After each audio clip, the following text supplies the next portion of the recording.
it's just, check this out. So this is just the regular RSI, right? So when you see, like a revenge play down here like this, it came down to 24.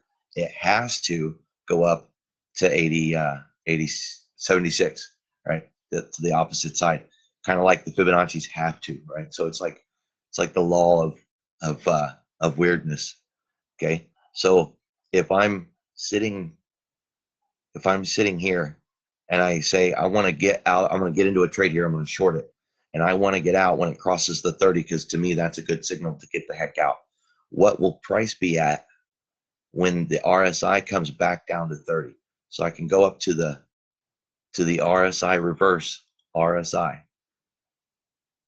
and it just takes a second. It's a little, there we go. And I say RSI value, show me price when the RSI gets back to 30. Boom.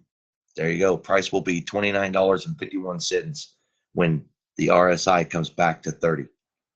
Now, it doesn't give us time, right? But that's when you can use the Fibonacci time ratio, and you can plot from this last move. And then you can say, okay, well, there's my price line. I need a grid to go with it.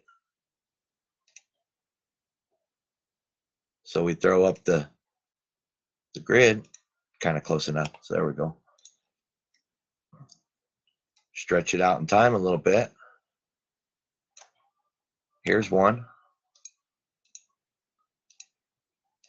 Here's one.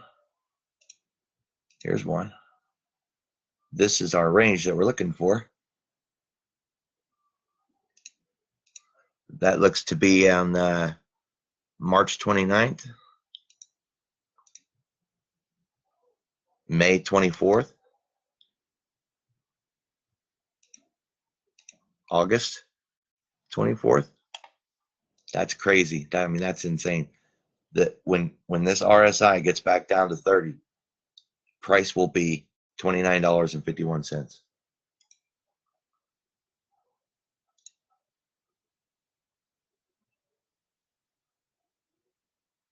These are regular thinkorswims. These aren't modified at all. That's the reverse engineer RSI right out of thinkorswim. And this is just the regular RSI. No mods.